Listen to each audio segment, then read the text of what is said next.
The Silver Dragon, A Tale of Bravery and Trust. In the quiet village of Elderglen, Nyra, a curious 16-year-old, loved exploring the forest near her home. One day, while searching for herbs, she stumbled upon a hidden cave shrouded in vines. Inside, a faint silver light caught her eye, and she ventured deeper, her heart pounding. There, lying in the cave's center, was a massive silver dragon. Its scales were dull, and deep wounds covered its body. Nyra froze in awe and fear as the dragon opened its glowing eyes and spoke. "I am Zephyros, the last of my kind," it said, its voice heavy with sorrow. "I am dying, cursed by the broken bond between humans and dragons." Nyra felt a wave of sadness and determination. "How can I help you?" she asked. Zephyros replied. "Only a pure act of bravery can lift this curse, not through battles, but by healing what has been broken." Though unsure, Nyra promised to help. As Zephyros closed his eyes, Nyra realized her journey was just beginning. She would do whatever it took to save him, and perhaps the world. Nyra returned to the village as dusk fell, her mind racing with thoughts of Zephyros. Her grandmother noticed her late arrival. "Where have you been, Nyra?" she asked sharply. "Gathering herbs," Nyra replied, hiding the truth.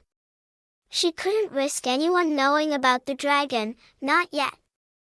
That night, unable to sleep, Nyra replayed Zephyros's words, "True bravery comes from mending what has been broken." The next morning, she returned to the cave with supplies. Zephyros stirred as she approached. "You came back," the dragon said, his voice faint. "I promised I would," Nyra replied, tending to his wounds. She asked how to help restore the bond between dragons and humans. "Trust," Zephyros said. "It begins with compassion and courage." Nyra left the cave determined but unsure. Winning the trust of her fearful village while helping Zephyros seemed impossible, but she knew she had to try.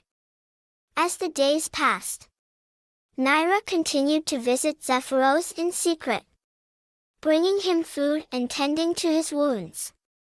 She listened as the dragon shared stories of a time when dragons and humans lived in harmony, and her resolve to help him grew stronger.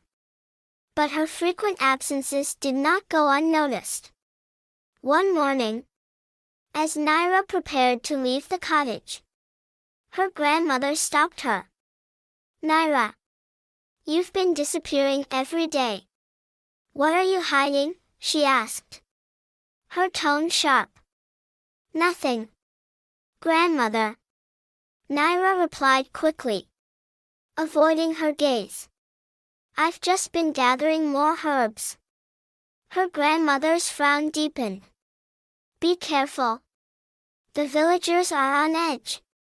There have been rumors of strange things in the forest." Nyra's heart raced. Could someone have seen her near the cave? She hurried out, keeping her head low as she passed through the village. Whispers followed her, rumors of unusual tracks near the woods and a strange glow seen at night. When Nyra reached the cave, Zephyros sensed her unease. "What troubles you, child?" he asked. "The villagers," Nyra admitted. "They're afraid. If they find you, they'll see you as a threat." Zephyros closed his eyes, his voice calm. "Fear blinds the heart. If we are to restore trust, it must begin with understanding. You must find a way to show them the truth." Nyra nodded, though doubt lingered in her heart. How could she convince a village that dragons were not monsters? For now, she knew one thing: she had to keep Zephyros safe, no matter the cost. The rumors in the village grew louder with each passing day.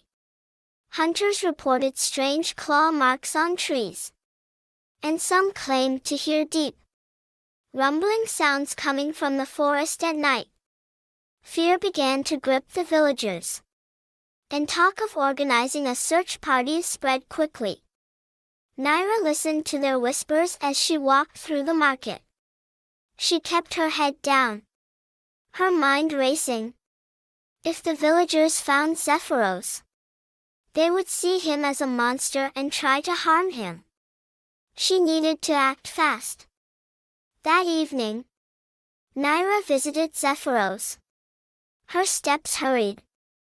"The villagers are afraid," she told him, her voice filled with worry. "They're talking about searching the forest." Zephyros's glowing eyes opened, calm despite the urgency in her tone. "Fear grows in the absence of understanding," he said. "They see what they do not know as a threat." Nyra clenched her fists. "But what can I do? They won't listen to me." "You must show them the truth," Zephyros replied. "But only when the time is right. Until then, you must keep me hidden." Nyra nodded, though her heart was heavy with doubt. She returned home, vowing to protect Zephyros while searching for a way to show her village that dragons were not the monsters they feared. The search party was formed the following morning, armed with torches and weapons. The villagers prepared to comb the forest for the source of the strange sightings.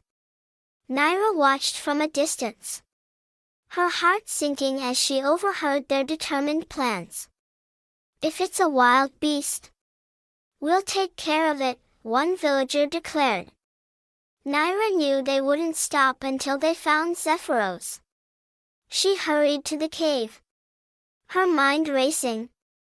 When she arrived, she found Zephyros resting, his wounds still healing. "The villagers are coming," she said urgently. "They're searching the forest. We have to move you somewhere safer."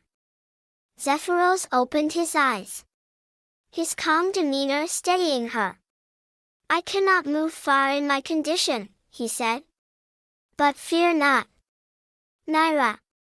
Their anger comes from ignorance, not malice." Nyra frowned. "But what if they find you?" "They won't listen, they'll attack out of fear." Zephyros gave her a faint smile. "Trust your instincts, child.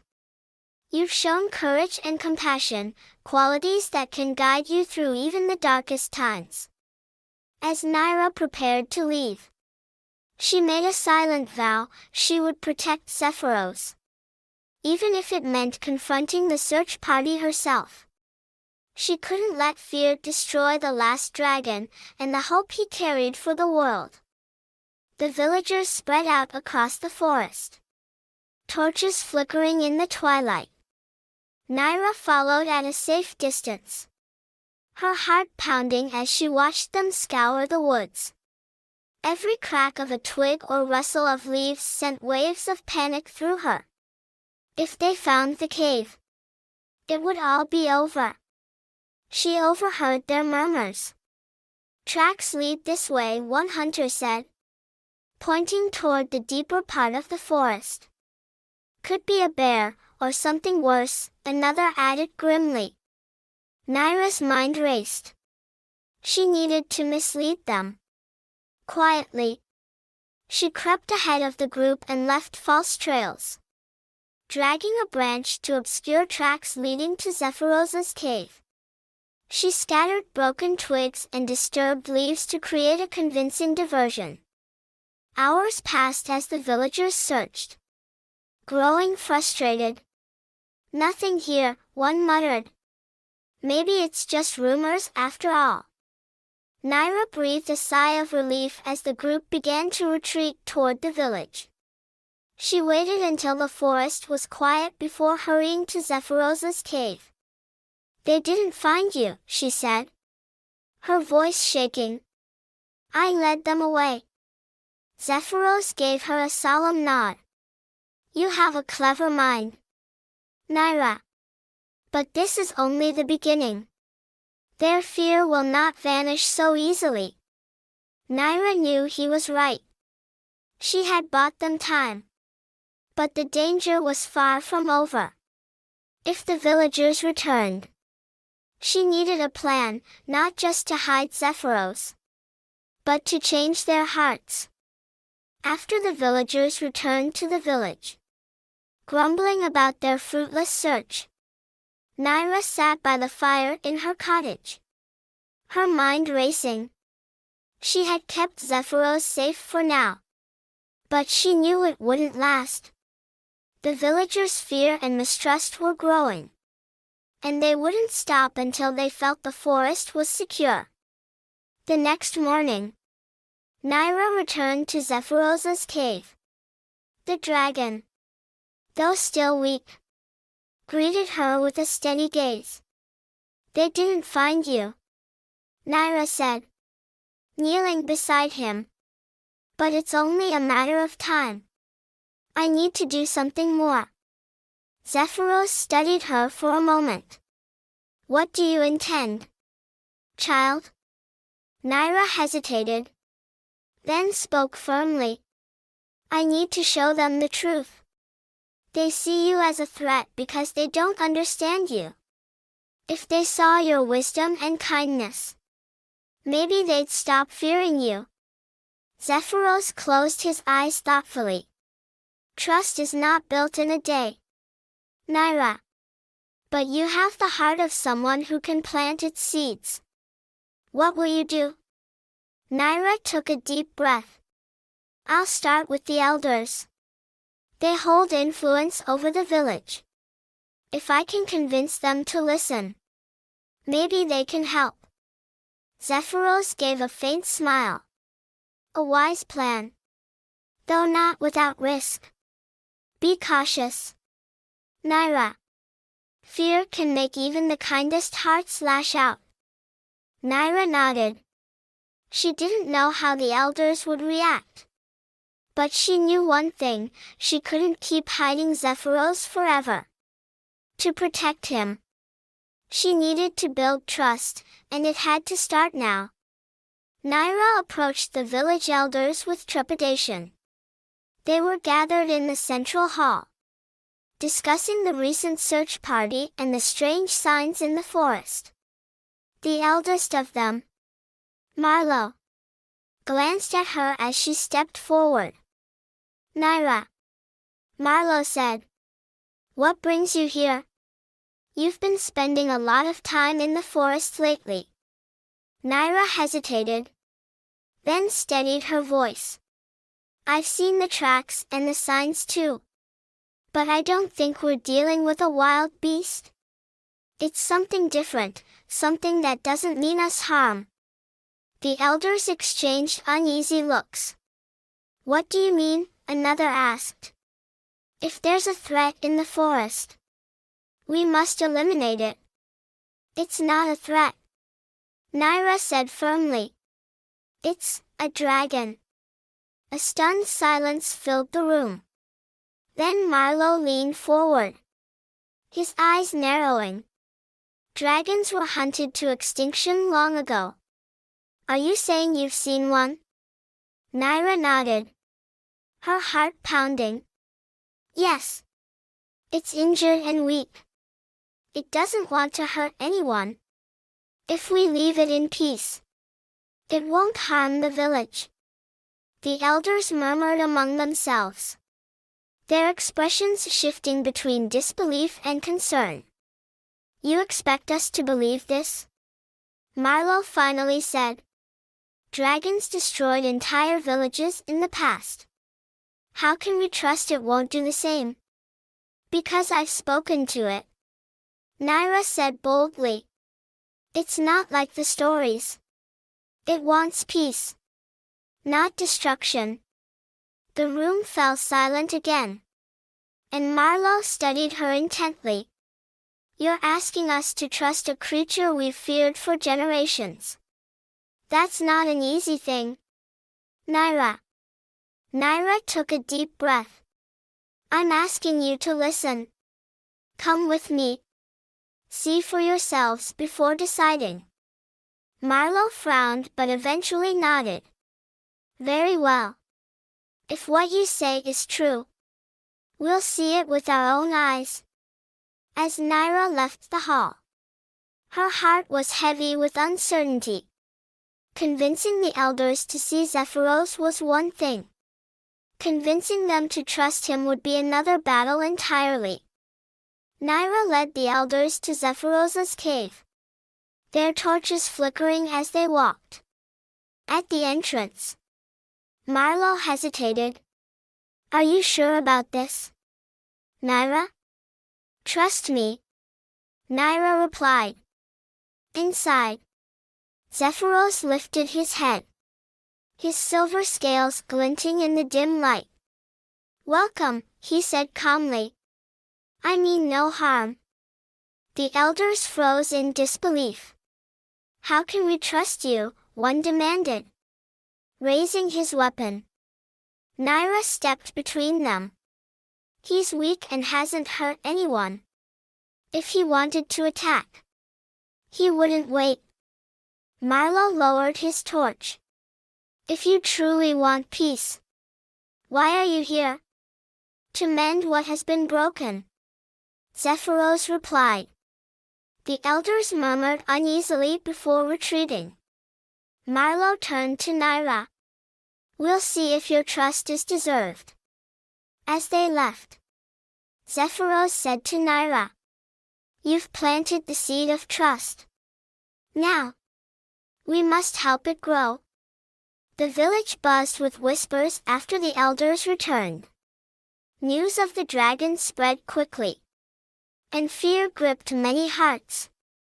Nyra overheard worried voices in the market. A dragon? Alive? It's dangerous, one villager muttered.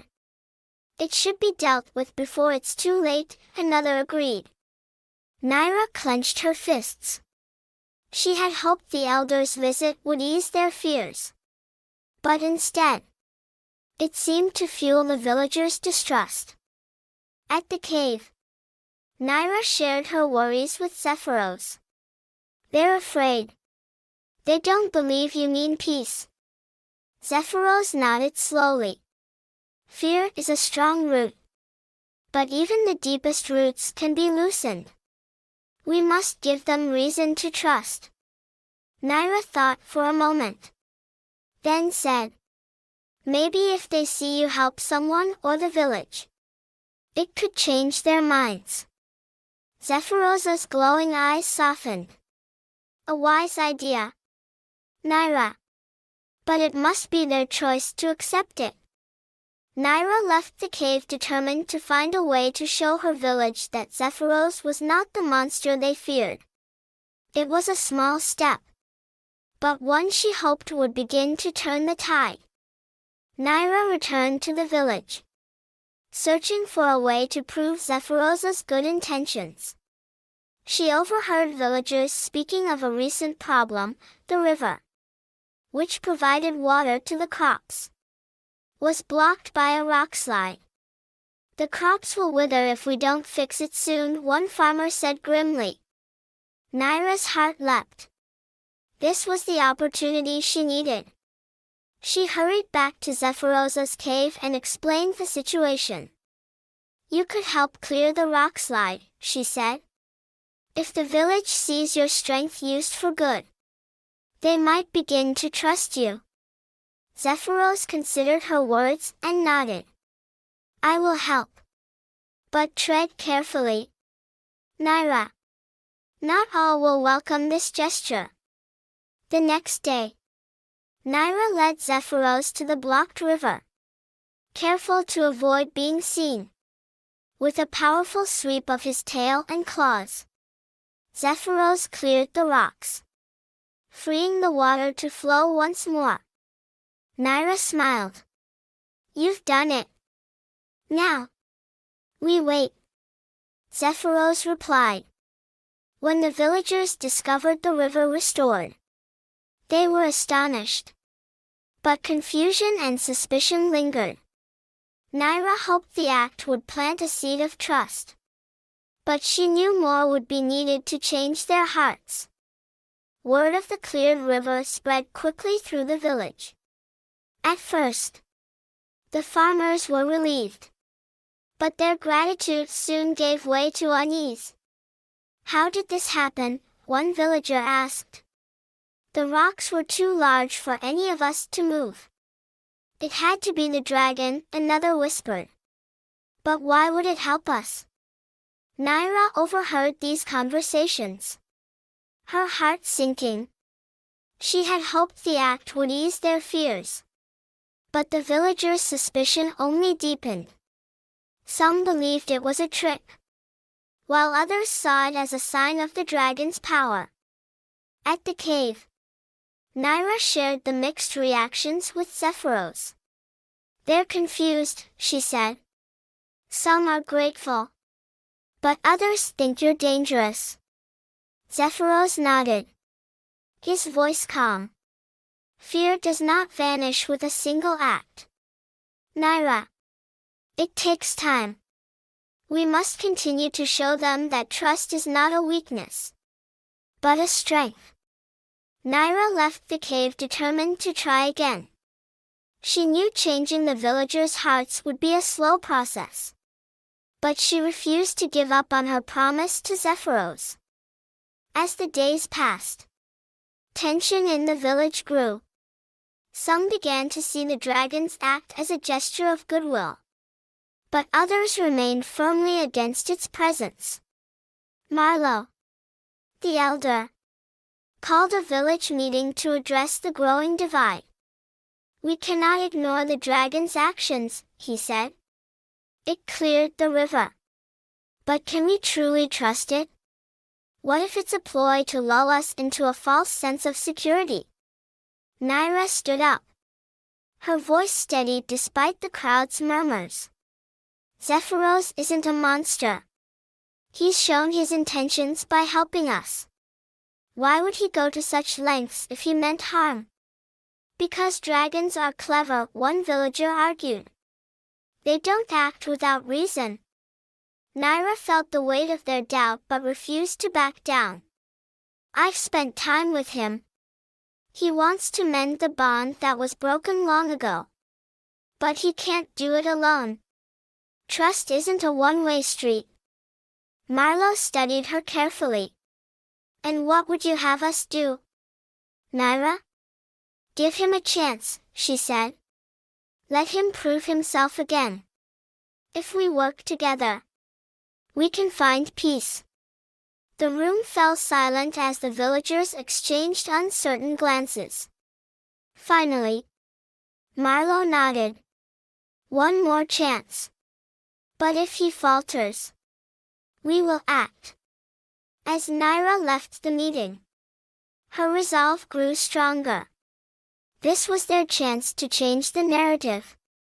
But it would require every ounce of courage and faith she could muster. The village's trust hung by a thread, and Zephyros' future depended on it. With the village divided, Nyra returned to Zephyros, her heart heavy with the weight of their decision. "They've agreed to give you one more chance," she said. "But it's fragile. One misstep, and they'll see you as a threat again." Zephyros nodded, his glowing eyes steady. "Then we must act with care. There is one thing I can offer to show them the truth." He explained that deep within the forest lay an ancient spring with healing properties, guarded by powerful magic. The water from this spring could restore crops, heal wounds, and renew the land. The villagers had long forgotten its existence, but Zephyros could guide them to it. The next morning, Nyra gathered the villagers, led by Marlowe, and guided them into the forest. When they reached the spring, its crystal-clear waters sparkled in the sunlight. Zephyros stood nearby, his towering presence both awe-inspiring and humbling. "This spring is a gift," Zephyros said, his voice calm but commanding. "It has been untouched for centuries. Use it wisely, and it will provide for your village for generations." The villagers were stunned, their fear beginning to give way to gratitude. Marlowe stepped forward, his voice thoughtful. "You've given us something extraordinary. Perhaps we were wrong to judge you so harshly." Zephyros inclined his head. "Fear can be a powerful force, but so can trust. Let this be the first step toward a new bond between us." The villagers murmured their agreement, and for the first time, Nyra saw hope in their eyes as they filled their flasks with the healing water. She knew this moment would mark a turning point. Zephyros had given them more than a gift, he had given them a reason to believe.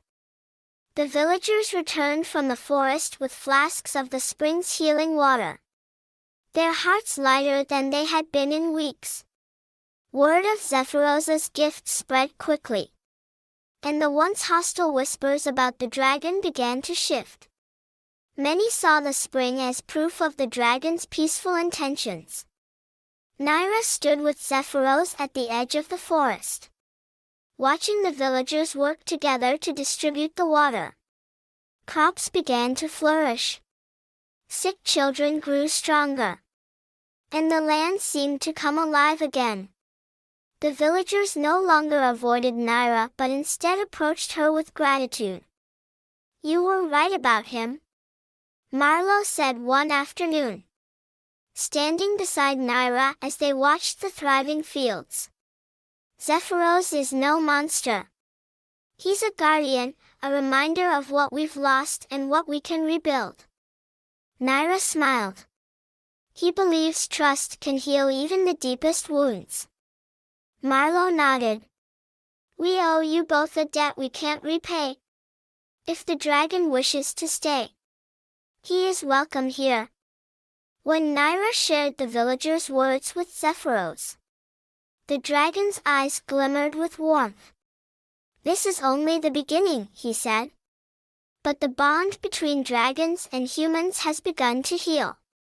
You've made this possible, Nyra." As the village embraced Zephyros's presence, Nyra felt a deep sense of accomplishment. For the first time, humans and dragons were no longer enemies but partners, working together to restore balance to the world. The bond that had been broken was beginning to mend. In the months that followed, the village flourished under the renewed harmony between humans and dragons. Zephyros became a symbol of peace, offering his wisdom to guide the villagers as they rebuilt their trust in the natural world. The once hostile whispers had transformed into stories of awe and hope, passed down to younger generations. Nyra grew into a respected figure in the village, admired for her courage and compassion. She and Zephyros worked together to ensure that the village and the forest coexisted in harmony, preserving the balance that had been lost for so long. One evening, as the sun dipped below the horizon, Zephyros stood at the edge of the forest, his silver scales glowing softly in the twilight. "The bond is healing," he said to Nyra, his voice full of pride. "Your bravery has made this possible." Nyra smiled, her heart full. "You taught me that true bravery isn't about fighting, it's about understanding and healing. I'm just glad I could help." Zephyros nodded. "This village will thrive. And the story of what we've built here will echo far beyond these woods. But now, my time here is nearing its end. Nyra's smile faltered. You're leaving? The world is vast. Zephyros said gently. There are others who need guidance. Just as this village did. But I will always carry the memory of what we've achieved here. As Zephyros spread his massive wings and took to the skies, the villagers gathered to watch. Their faces lit with admiration and gratitude. Nyra stood among them, her heart heavy yet proud. She knew that Zephyros's legacy would live on, not just in the village, but in the bond he had restored between humans and dragons. From that day forward, the village prospered, and the legend of the Silver Dragon became a beacon of hope for all who heard it. Nyra's name, too, was remembered as the girl who mended a broken world, proving that even the smallest act of courage could create a legacy that would last forever.